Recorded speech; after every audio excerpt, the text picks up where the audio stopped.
Le sujet principal de la paracha de Shelach, c'est les Meraglim, les explorateurs. Moshe Rabbeinu a envoyé 12 espions en Eretz Israël pour vérifier quelle est la qualité de la terre, mesurer la situation, comme toute stratégie militaire. On envoie d'abord des espions avant d'entamer la guerre. Mais malheureusement, après 40 jours de visite et d'exploration, ils sont revenus avec un compte rendu extrêmement négatif. Mais ils ont commencé avec du positif. Comme Rachid dit, le menteur, il sait que pour que les gens gobent son mensonge, il faut d'abord dire un peu de vérité. Tout mensonge qui n'a pas un peu de vérité au début, eh bien il ne sera pas admis. D'abord on fait croire, oui bien sûr, tout ce que je dis c'est sincère, et après petit à petit, on fait passer le message qu'on a envie de faire passer. En réalité, ils ont ramené avec eux des fruits gigantesques, non pas pour montrer que c'est une terre où les fruits sont succulents, merveilleux, mais c'était surtout pour ensuite dire, voyez-vous, vous avez déjà vu des fruits pareils? Il fallait 8 personnes pour soulever une grappe de raisin, 1 personne pour soulever une figue et 1 personne pour une grenade. Et ce n'étaient pas des gens faibles. La Gemara disait que chacun d'entre eux était capable de soulever un rocher de 40 CA, comme le volume d'un mikvé, c'est énorme. Eh bien, ces gens tellement forts, ils étaient à 8 pour soulever une grappe de raisin. C'est dire combien elle était géante. Alors, ils ont dit, voyez-vous, les gens qui habitent là-bas sont des géants à l'instar de ces fruits. On n'a aucune chance de gagner la guerre, de conquérir Eretz Israël. D'ailleurs, même quand on grimpait dans les arbres, eh bien on entendait ces géants dire les uns aux autres, on a vu des petites sauterelles en forme humaine grimper dans les arbres. Alors,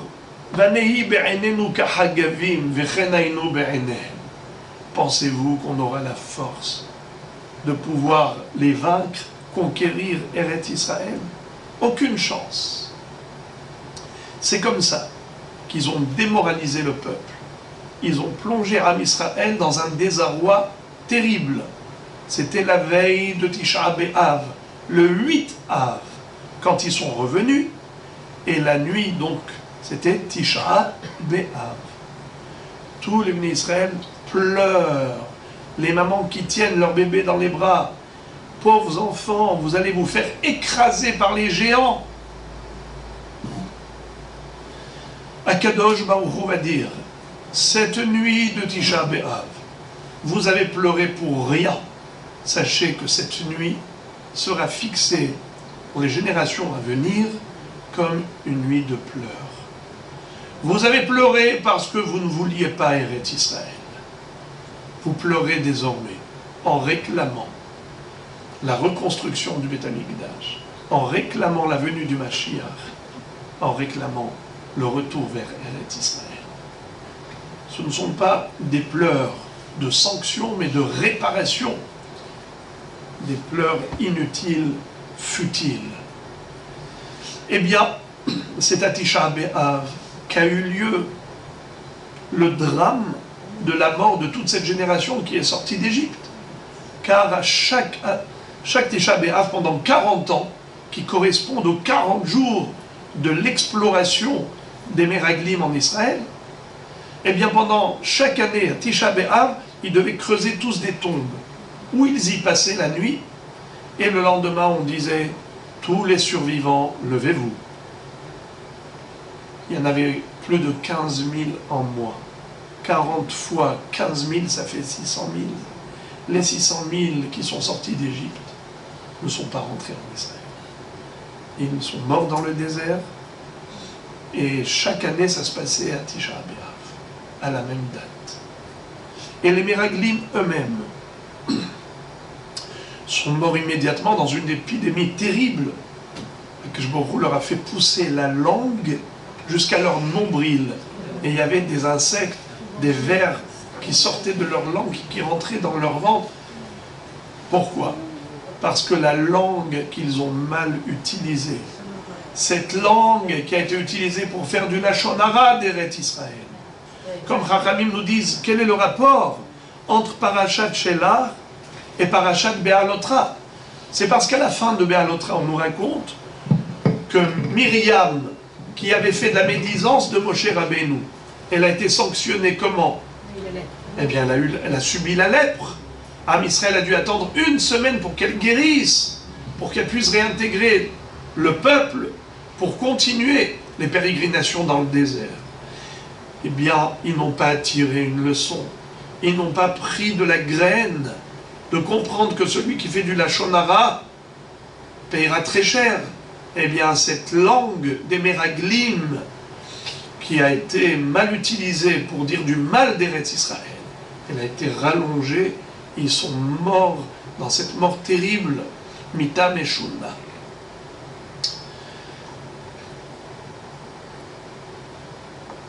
Mais la question qui se pose, pourquoi Moshe Rabbeinu a donc envoyé des Meraglim en Israël pour aller vérifier si Eretz Israël était de bonne qualité? Mais Akadosh Baruch Hu a promis à nos ancêtres une terre merveilleuse où coule le lait, le miel. Eretz Zarat Chalav Udvash. Moshe Rabbeinu a-t-il besoin de vérifier la justesse de la parole divine? Si Akadosh Baruch Hu a promis, eh bien, on est sûr et certain que ce qu'il dit, c'est vrai. Alors pourquoi Moshe Rabbeinu a cédé à la pression, comme il est écrit dans Sefer Devarim, Vatikrevun elai kulechem. Vous êtes tous venus en disant Nishlecha anashim lefanenu viachperu lanu et haaretz. Envoyons des espions pour explorer la terre. Mais il aurait dû leur dire inutile, on n'a pas besoin de ça.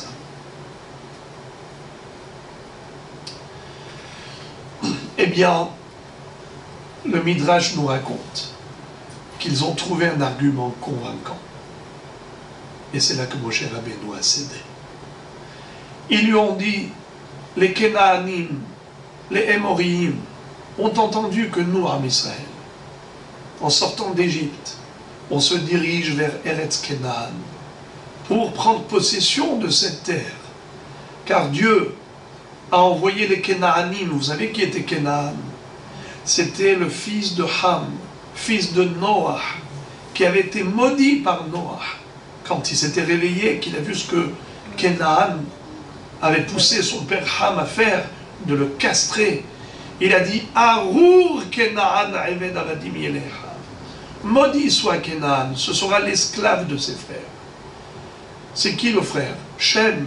Am Israël descend de Shem, des Sémites. Eh bien, Kenaan, descendant de Ham, c'est l'esclave du Am Israël. C'est le serviteur qui va construire le pays pour que Am Israël arrive prendre possession de ce pays construit.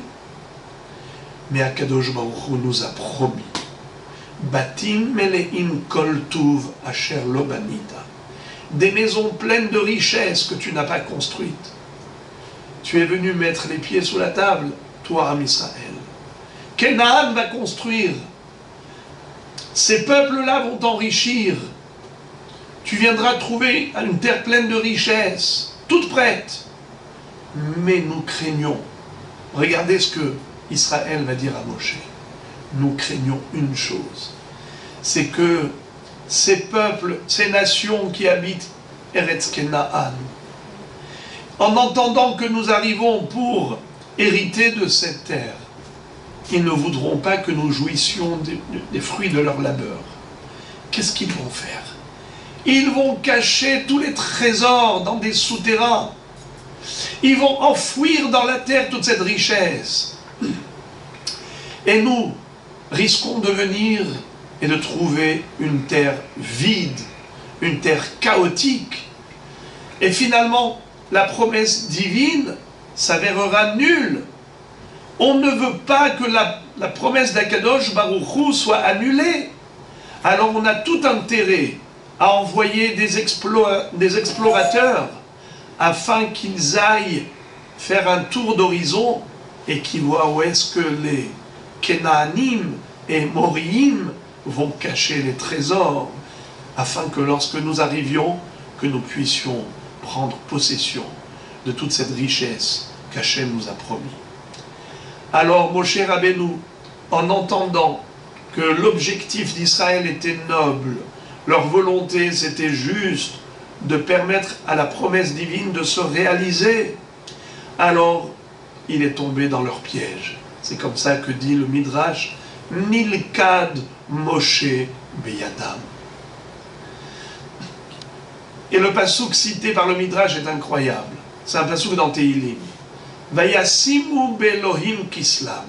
Leur bêtise, ils l'ont faite au nom de Dieu. Ça veut dire quoi au nom de Dieu? Ils ont dit, en fait, nous on veut aider Hachem, parce qu'il a promis de nous donner à nous, Israël, une terre pleine de richesses, et on risquerait d'arriver, de rien trouver. Mais nous, ce qu'on veut, c'est juste faire en sorte qu'il y ait du Kiddush Hachem et pas du Hilul Hachem. Moshe Rabbeinu y a cru. Alors, il a cédé. Mais Akadosh Baruch Hu lui avait dit, Shelach lecha, lecha ledatecha. C'est toi qui prends l'initiative d'envoyer des explorateurs. Moi, je leur ai promis une terre merveilleuse. Ils n'y ont pas confiance. Tant pis pour eux. Ils ne l'auront pas. Ce seront leurs enfants, pour lesquels ils ont pleuré en disant « Oh, nos pauvres enfants, vous allez vous faire pulvériser par les géants. » C'est justement eux qui vont pouvoir l'hériter. Vous savez que le Midrash compare cela à un roi qui avait dit à son fils, le prince, « Sache que je reviens d'un très long voyage. J'ai vu mon homologue, un roi d'un autre pays qui a une fille merveilleuse. La princesse que j'ai rencontrée, elle a toutes les qualités du monde. Physique, intellectuelle, mentale, psychologique, la culture, mais c'est extraordinaire. Et donc, j'ai demandé au roi, le papa, de bien vouloir te permettre de l'épouser. » Le fils va dire à son père, « Si elle t'a plu à toi, ça ne veut pas dire qu'elle va me plaire à moi. C'est avec moi qu'elle va se marier, je veux d'abord la voir. » Eh bien, le papa lui dit, dans ce cas-là, je ne te la donnerai pas. C'est ton fils qui va pouvoir l'épouser. Akadosh Baruch Hu dit, Eretz Israël, c'est la princesse. Vous ne croyez pas qu'elle est merveilleuse? Vous avez besoin d'envoyer des espions? Ce n'est pas vous qui allez l'hériter. Ce seront vos enfants qui vont mériter de l'avoir. La génération qui est sortie d'Égypte n'est pas celle qui est rentrée en Israël. C'est leurs descendants. Alors, qu'est-ce qu'on apprend de cette histoire?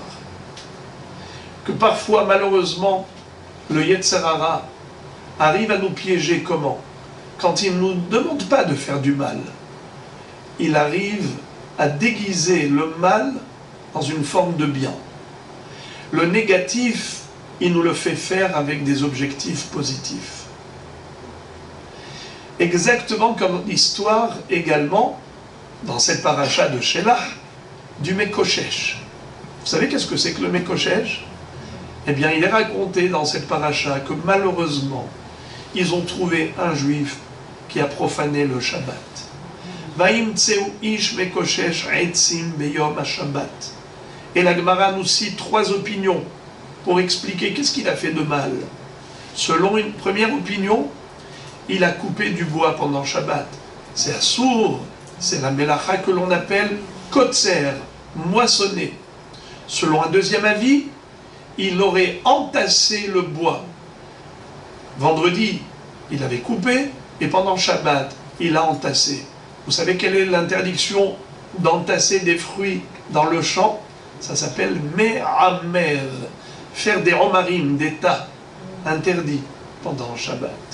Troisième opinion, c'est que tout simplement, il a pris un fagot de bois et il a transporté sur ses épaules en marchant 4 coudées dans la rue. Vous savez que ici, on a de la chance d'avoir le Hérouv. Donc on peut transporter pendant Shabbat.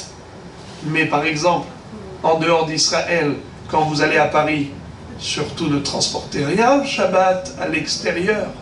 On n'a pas le droit de transférer un objet d'un domaine privé au domaine public, ou vice-versa. Ou transporter un objet en le déplaçant au-delà de 4 coudées, 2 mètres, d'un endroit à l'autre, dans le domaine public. Ça s'appelle la Melacha de Hotza'a. Ça fait partie des 39 travaux interdits le jour du Shabbat. Cet homme, c'est ce qu'il a fait, le Mekoshesh Etzim B'Yom HaShabbat. Qu'est-ce qu'on lui a infligé comme sanction? Akadosh Baruch Hu a dit qu'il fallait le lapider. Cet homme a été donc condamné à mort dans le désert. C'est ce qu'on nous raconte. Vous savez ce que le Midrash nous révèle? Incroyable. Ce Mekoshesh Etzim, dans la Gemara, il est raconté qu'il y a une discussion entre Rabbi Akiva et Rabbi Yehuda ben Betera. Rabbi Akiva nous dit, ce Mekoshesh, vous savez qui est-il? Tselofhad. Vous avez déjà entendu parler de Tselofhad? Le papa des 5 jeunes filles, des jeunes filles super intelligentes, qui s'étaient mariées avec leur cousin de Béné Yosef, celles qui avaient réclamé à Moshe Rabbeinu Eretz Israël. Elles ont dit, c'est vrai que notre père Tselofhad est mort dans le désert, il ne va pas rentrer en Israël, mais on souhaite d'hériter sa part de territoire en Israël. Alors Moshe Rabbeinu n'avait pas de réponse immédiate. Il leur a dit, attendez, je vais demander à Kadosh Baruch Hu. Hachem va dire que lorsqu'il n'y a pas de garçon dans la fratrie pour hériter du patrimoine ancestral, ce sont les filles qui hériteront de leur père. Elles mériteront la part de Tselofhad en Israël. Alors, Rabbi Akiva, sur la base de ce qu'on appelle Gezer HaShava, il a démontré que le fameux profanateur du Shabbat, c'était Mr. Tselofhad. Alors, Rabbi Yehuda ben Betera lui dit, Akiva, ben kach ou ben kach, ata atid liten et adin. D'une manière ou d'une autre, tu es en tort. Car si ce n'est pas Tselofhad, si c'est Tselofhad, la Torah n'a pas donné son nom. Elle a dit, il y a eu un homme qui a profané le Shabbat. Pourquoi tu révèles son identité? A Torah chisato ve'ata megaleo. Et si ce n'est pas Tselofhad, c'est encore pire. C'est une calomnie. Tu es en train de dire que ce tzaddik qui se nommait Tselofhad a profané Shabbat. Mais c'est hyper grave ce que tu fais, Rabbi Akiva. Question. Alors pourquoi Rabbi Akiva a révélé l'identité de cet homme?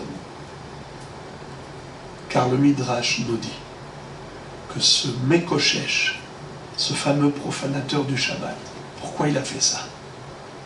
Leshem Shamaim nitkaven.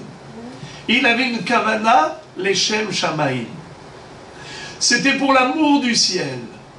Parce qu'il a vu qu'après le décret des Meraglim, quand les explorateurs ont découragé le peuple, ils les ont démoralisés, Akadosh Baruch Hu a dit, vous avez pleuré pour rien, vous n'entrerez pas en Israël. Alors les Juifs ont dit, à quoi bon faire les mitzvot? À quoi cela sert d'observer Torah et mitzvot? Finalement, on ne va pas rentrer en Israël. Alors le Mekoshesh a dit, moi, je vais profaner le Shabbat. Il s'est dit, je vais profaner le Shabbat. Je sais qu'on va me tuer. Je sais qu'on va me condamner à mort. Mais c'est comme ça que tout Israël va prendre peur. Ils vont comprendre que ce n'est pas de la blague de profaner la Torah, de transgresser les mitzvot. Moi, je vais faire quelque chose qui va faire prendre conscience à tout Israël de la gravité d'une Avera. Eh bien, Rabbi Akiva va applaudir cet homme. Il va dire, mais Mekoshesh, Tselofhad, c'est lui, cet homme méritant, qui a sacrifier sa vie pour Dieu. Rabbi Yehuda ben Betera lui dit non. Si la Torah dissimulait son identité, c'est que c'est négatif. Car il n'avait pas, même dans un noble objectif, raison de profaner le Shabbat. Même si tu crois bien faire, mais Dieu t'a demandé d'observer le Shabbat, ne cherche pas à être plus intelligent qu'Hachem. C'est un peu comme l'histoire de Chizkiya HaMelech. Vous le savez, qu'il y avait une fois un roi super tzaddik. D'ailleurs, jamais le peuple juif a atteint un niveau spirituel aussi élevé qu'à l'époque de ce roi. Il s'appelait Ézéchias, Chizkiyahu HaMelech. Il a pris un Sefer Torah et une épée. Il les a mis devant la porte du Beth Midrash. Il a dit, choisissez, ou la Torah ou l'épée. Sans Torah, l'épée nous menace. L'antisémitisme est récurrent. Il y a une épée Damoclès qui plane toujours sur Israël. La seule protection, notre vrai bouclier, notre dôme divin, c'est la Torah. Eh bien, tout le monde est venu étudier la Torah en journée. La nuit, rentrés chez eux, il leur a dit non, vous allez étudier la Torah jour et nuit. Et moi, je vous donne de l'huile pour allumer les veilleuses, pour étudier la Torah jour et nuit. Tout le monde étudiait la Torah. Il n'y avait pas un seul ignorant dans tout Israël. Même les enfants maîtrisaient les sujets les plus complexes du Talmud, Negaïm, Aholot. Extraordinaire. Et voilà que cet homme, un jour, s'entend dire par le prophète Isaïe, au nom de Dieu, Tsav le betra ki metata velotichye. Tu peux déjà ordonner ton testament, car tu mourras, tu ne vivras pas. Il a dit, tu mourras dans ce monde, tu ne vivras pas dans l'autre. Il a dit, qu'est-ce que j'ai fait de mal? Pourquoi Hachem a décrété un tel sort pour moi? Il lui a dit, parce que tu n'as pas accompli la première mitzvah de la Torah, la procréation. Tu ne t'es pas marié pour avoir des enfants. Il lui a dit, mais je ne me suis pas marié, pas pour mon plaisir personnel, au contraire, je voulais bien, mais j'ai eu une vision prophétique qui me montrait que j'allais avoir des enfants Réchaïm. Il ne voulait pas avoir des enfants Réchaïm. Il a dit, je ne veux pas me marier pour amener au monde des âmes impures, des impies. Le prophète lui dit, tu n'avais pas à t'immiscer dans les plans divins. Dieu t'a demandé de te marier, point à la ligne. Tu ne devais pas rentrer dans les calculs d'Akadosh Baruch Hu. Toi, tu fais ton devoir. Le reste est entre les mains d'Hachem. Alors la suite de l'histoire, et c'est que Chizkiya a pris Hachem, qui lui a rallongé la vie. Il a eu 15 années de longévité, et c'est comme ça qu'il a pu se marier avec la fille de Ishaïa, et il a eu, en effet, 2 enfants Réchaïm, Rav Sheke et Ménaché. Rav Sheke est mort prématurément, et Rav Sheke et Ménaché était un homme qui a fait les pires choses. Il a amené carrément une idole qu'il a fait transporter et placer dans le Saint-Temple, dans le Beth Amikdash, une statue aux 4 faces. Il a dit, je voudrais que Dieu, sa colère s'irrite de n'importe quel côté où il rentre dans le Saint-Temple, qu'il puisse voir un visage une figure de la statue. Il n'y avait pas pire que lui. Et pourtant, à l'âge de 22 ans, il est tombé dans l'une des guerres. Il n'est pas mort. Il a été pris en otage, capturé vivant. Et là-bas, les goïms ont dit, on va se le faire cuire. Ils ont pris une grande marmite, ils ont allumé un grand bûcher, et ils ont mis Ménaché dedans. Et quand il commençait à ressentir la douleur, que ça brûlait, il a commencé à appeler au secours toutes les idoles qu'il avait servies dans sa vie. Évidemment, aucune réponse. Il a dit maintenant, je me souviens que mon père, quand j'étais jeune, il me citait des versets de la Torah. L'un d'entre eux, c'était, si un jour, tu vas te retrouver en captivité, si tu fais tes chouvas et que tu appelles Dieu au secours, il te ramènera vers le pays de tes ancêtres. Vehaya be'acharit hayamim, umtsa'ucha ra'od rabot ve'tzarot, ve'shavta ad Hashem Elokecha ve'shamata be'kolo, ve'eshivcha el eretz avotecha. Eh bien, je vais appeler maintenant Hachem au secours. S'il me répond, c'est qu'il existe. Sinon, lui ou les idoles, chas v'shalom, c'est pareil. À ce moment-là, les anges dans le ciel, devant une tfila aussi arrogante, ils ont voulu fermer les portes du ciel. Akadosh Baruch Hu a dit, si je refuse d'exaucer la prière de Ménaché, eh bien, il y aura des gens qui vont désespérer de la teshuva. Il y a des gens qui vont dire, ça ne sert à rien de faire teshuva. La preuve, Ménaché, il a prié, ça n'a pas servi. Que fait Dieu? Il va creuser sous le trône un genre de trappe. La prière de Ménaché, elle ne passe pas par les portes du ciel, par les portes classiques. Ça passe par une porte spéciale que Dieu lui a ouverte spécialement pour dire j'accepte. Même les gens qui sont allés très très loin, si un jour ils reviennent, je les accepte. Eh bien, il y a eu un S, un vent, une tempête qui a soufflé, et cette grande marmite s'est envolée au vu et au su de tout le monde. Toute assistante ici présente, il voit une soucoupe volante, et voilà que Ménaché s'envole vers Eretz Israël. Et comme ça, il a échappé à ses ennemis, et il est revenu sur le trône d'Israël. Il y est resté encore 33 ans supplémentaires. Mais cette histoire, pourquoi on l'a racontée? C'est juste pour dire que ce fameux roi qui s'appelait Chizkia, le plus grand tzaddik, celui que Akadosh Baruch Hu avait voulu faire de lui le Mashiach carrément.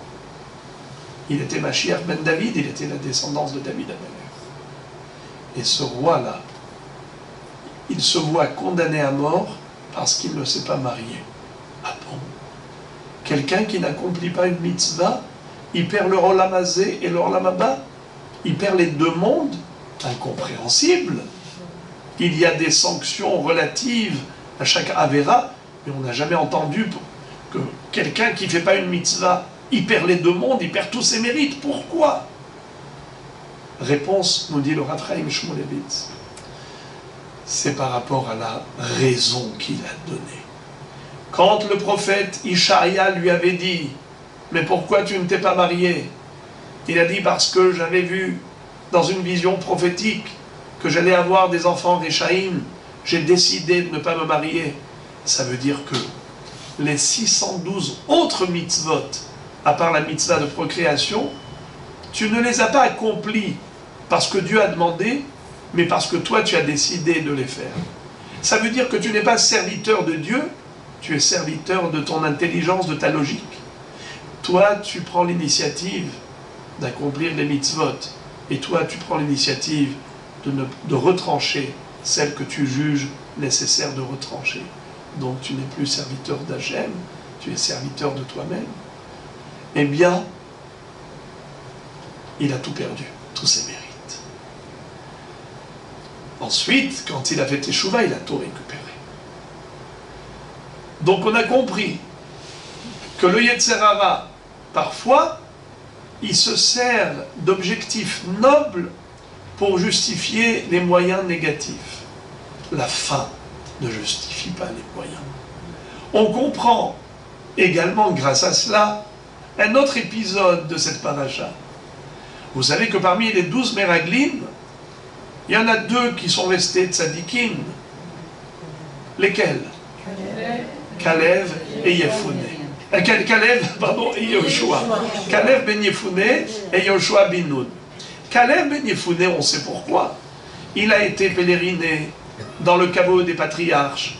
Il a été à Hebron, demandé dans Meharat HaMachpelah, Avraham, Yitzhak et Yaakov, plaider en ma faveur auprès d'Hachem, qui me donne la force de résister à l'influence négative de mes camarades, de mes collègues.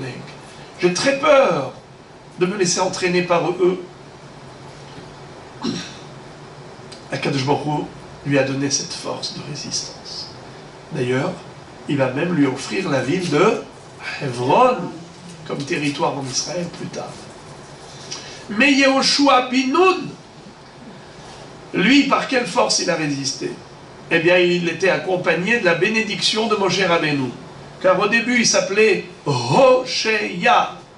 Et Moshe Rabbeinu lui rajoute la lettre Yud, Yehoshua, pour dire le Yud et le He, Ya, Yoshiacha Me'atzat Ameraglim. Que Dieu te délivre du mauvais conseil, du plan maléfique des Meraglim. Pourquoi est-ce qu'il n'a béni que Yehoshua? Pourquoi est-ce qu'il n'a pas béni tous les autres? C'est que Yehoshua, nous dit le Yonatan ben Uziel, quand Moshe a constaté que c'était un homme humble, quand il a vu qu'il était humble, alors il lui a fait cette bracha. Qu'est-ce que ça veut dire? Quand est-ce que Yehoshua fait preuve d'humilité? Eh bien, c'est dans la fameuse histoire de Eldad et Médad. Quand Eldad et Médad, ces deux prophètes, ont commencé à proclamer et prophétiser que Moshe met et Yehoshua machnis. Moshe mourra. Yehoshua prendra la relève. C'est lui qui va conduire Israël pour la conquête d'Eretz Israël. À ce moment-là, Yehoshua, loin de s'en réjouir, il va dire à Moshe Rabbeinu, Moshe, mets-les en prison. Adoni Moshe, Kelahem.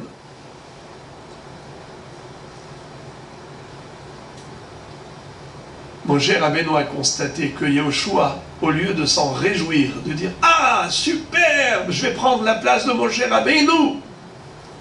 Dans son humilité, il était loin de s'en réjouir.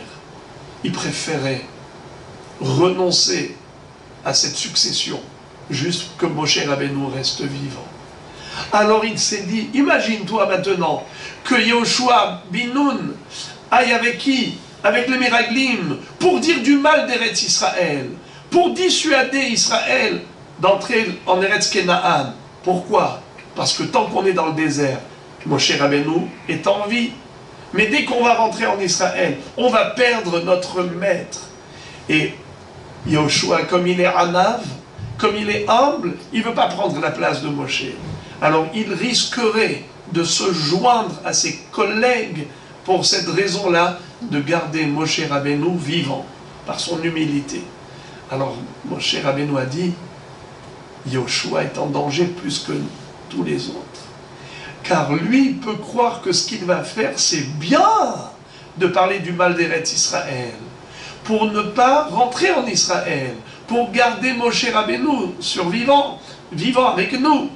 Alors là, il a dit, le Yetzer Hara peut lui faire croire que c'est bien ce qu'il va faire, de se joindre aux Meraglim pour dissuader le peuple.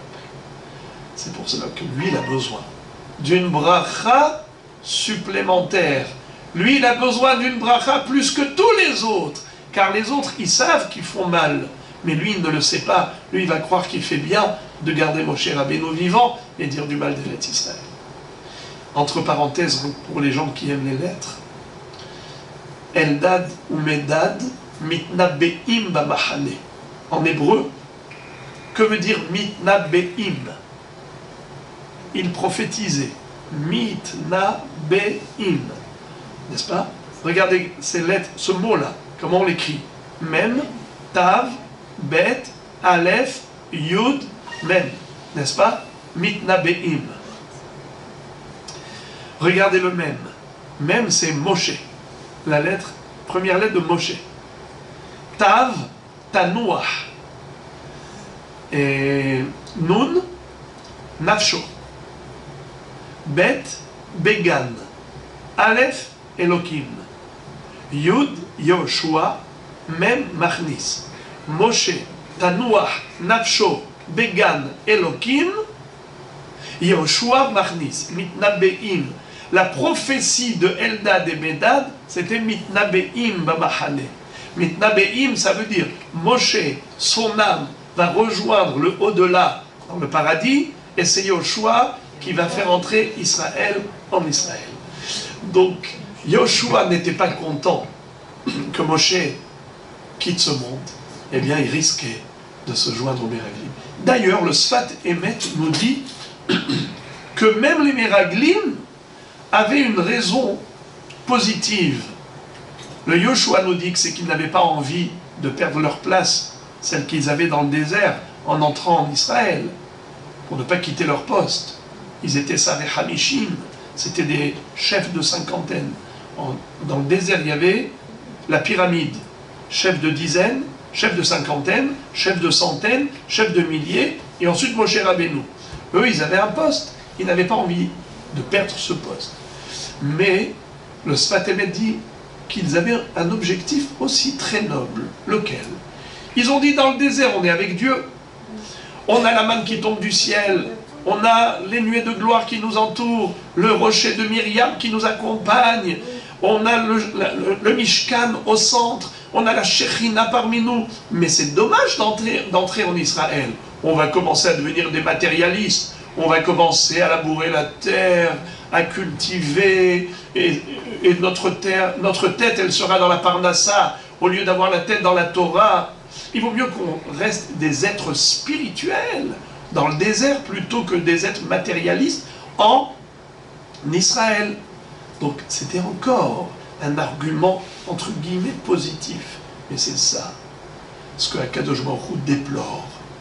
Il ne veut pas des gens qui l'aident.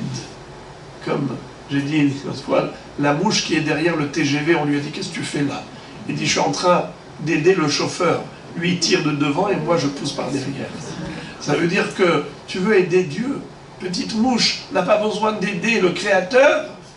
Akadosh Baruch Hu, il te demande de faire quelque chose, fais-le fidèlement. Comme Avraham Avinu, quand Dieu lui a demandé de faire la Hakeda, Avraham aurait pu dire à Akadosh Baruch Hu, je comprends pas. Tu me demandes de monter comme holocauste mon fils unique, mais tu m'avais dit qu'il sera le début de ma descendance. Qui met Yitzhak, qui carré les Chazara, mais Yitzhak est célibataire, il n'a pas eu d'enfant, comment il sera le début de ma descendance? Il n'a pas posé de question. En plus, Abraham aurait pu raisonner autrement et dire, il ne faut surtout pas que j'obéisse à Hachem, parce que, tu t'imagines, ça fait des décennies que j'expliquais au monde que servir Dieu, c'est pas comme ils font avec le Molech. Vous savez c'est quoi le Molech? Ils prenaient leurs enfants et ils les sacrifiaient, ils les brûlaient pour l'idole, Molech. Moi je leur disais que le vrai Dieu ne demande pas des sacrifices humains, il demande juste de remercier, de dire merci quand on mange, on boit, merci, on se réveille le matin, merci Hachem, c'est tout. Mais maintenant que Dieu m'a demandé de prendre mon fils et de le monter sur l'autel comme holocauste, je vais perdre des dizaines de milliers de disciples. Tous ces gens-là vont me dire, ah, Abraham, n'importe quoi. Tu nous avais dit que Hachem ne demande pas des sacrifices humains. Mais voilà, toi-même, tu es en train de monter ton fils, tu as pris le couteau, tu as préparé le bûcher. Donc tu vois que ton Dieu, c'est comme tes idoles, Abraham aurait pu se dire, mieux vaut que je désobéisse Hachem cette fois-ci pour le Kiddush Hachem, pour garder tous ses élèves comme des élèves fidèles à Dieu. Non, Abraham a dit, va ani betumi eler. Moi, je suis naïf devant Hachem. Adam ou behema toshia Hachem. L'homme et l'animal, Dieu les délivre. Chachamim disent, qui Dieu délivre? L'homme qui se comporte comme un animal, c'est-à-dire comme une bête devant son berger. Elle ne se pose pas de questions.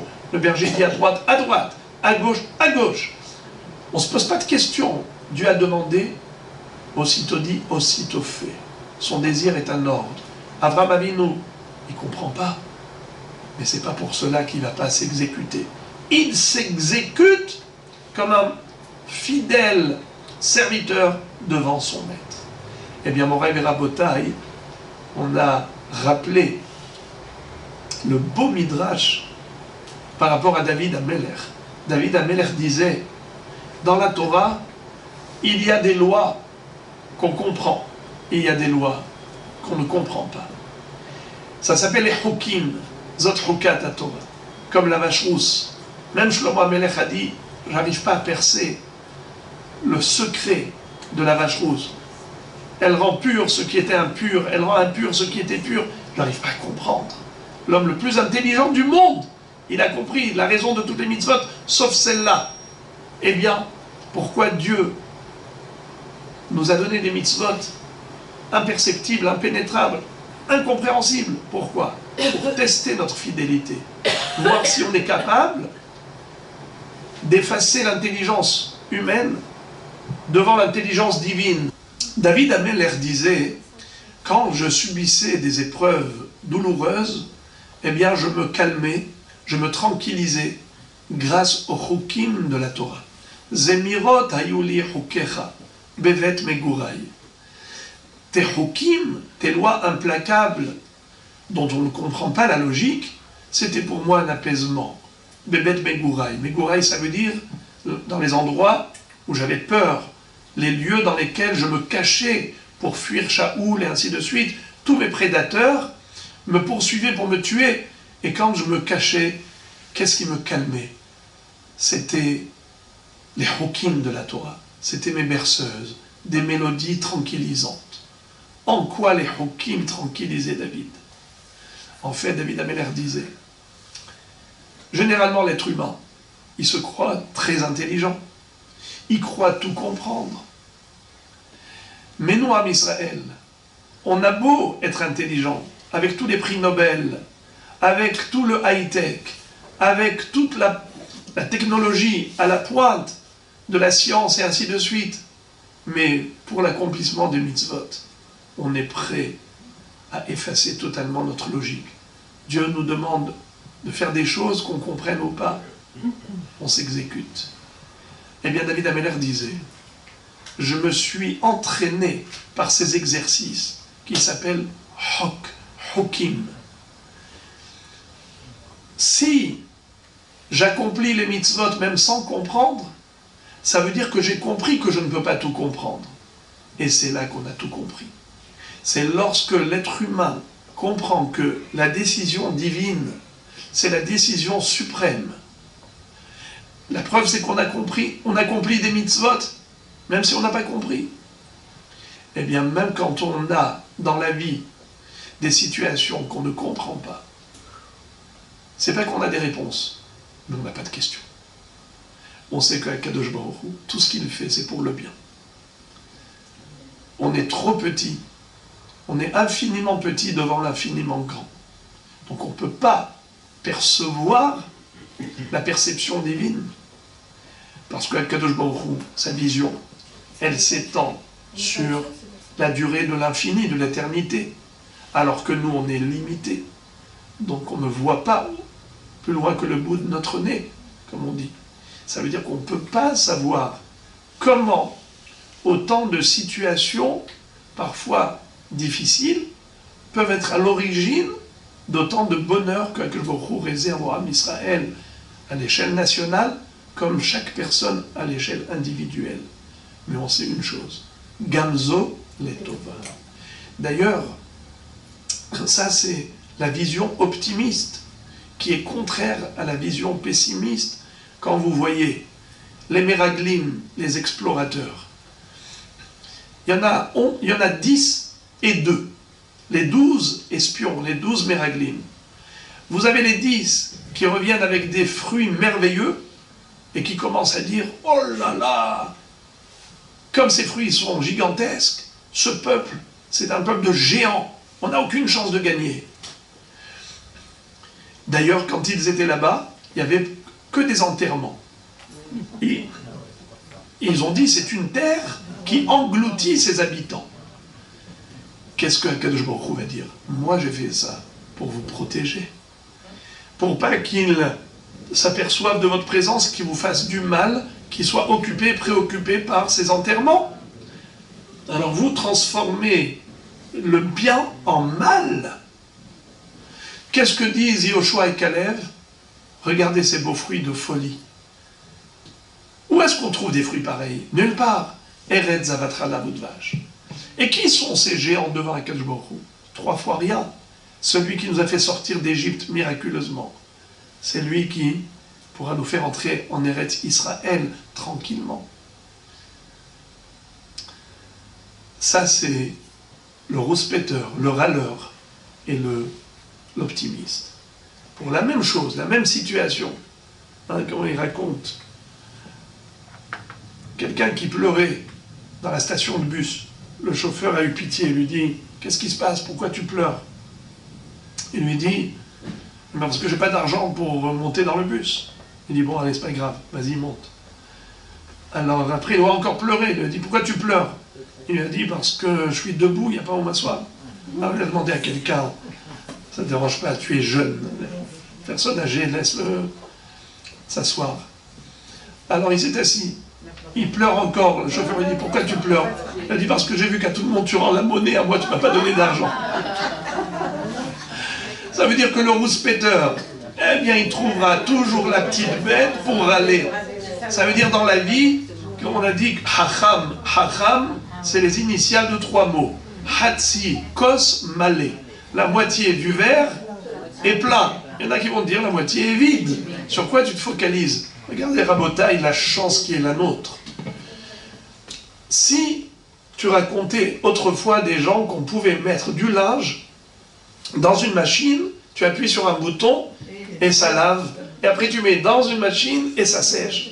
À l'époque où nos ancêtres, moi j'ai vu ça quand j'étais jeune, il fallait porter les sacs de linge, les amener à la bonne, au bord du fleuve, hein, et ils lavaient là-bas. Enfin c'était elle qui transportait, mais c'était une histoire. Le linge mouillé, qui est très lourd après porter. Heureusement qu'il y avait ces personnes-là qui travaillaient pour... mais sinon, il fallait faire ça soi-même. C'est incroyable. Chaque vêtement, lave que tu laves, brosse que tu brosses. Et il faudrait tout transporter et ramener. Il n'y avait pas de robinet dans les maisons. 3 kilomètres à pied, ça use les souliers. Et aujourd'hui, ici, vous avez l'eau chaude, l'eau froide, l'eau tiède. À la maison, vous mettez dans la machine et hop, vous avez besoin de voyager. En 4 heures, vous êtes à Paris, vous prenez à El Al. Il faut attendre la période creuse, hein, c'est pas le moment. Mais en tout cas, vous avez, au Hachem, la possibilité d'aller d'un bout du monde à l'autre quand vous voulez. Et le téléphone, n'en parlons pas, vous avez tout ce que vous voulez. Passez la commande à domicile, vous recevez votre marché, ce que vous voulez, vous passez directement. Vous avez toutes les news à la seconde près. Vous voulez vous instruire, vous appuyez dessus, vous instruisez surtout. Ça veut dire que nous avons une vie paradisiaque. La réalité, elle est que on a une vie de folie. Regardez combien ils travaillaient dur autrefois pour chaque chose. Et ils appréciaient la vie. Mais nous, on s'est tellement habitués qu'on se focalise maintenant que sur les petits bobos. Eh bien, c'est ça ce qu'on apprend de la paracha des Meraglim. Ils ont vu la même chose. Yoshua et Kalev et les autres. Et Yoshua et Kalev. Un regard optimiste, un regard de Emouna, un regard qui est rassurant. Si Akadosh Baruch Hu nous a fait sortir d'Égypte, eh bien, de notre histoire du passé, on peut comprendre l'histoire qui nous attend dans l'avenir.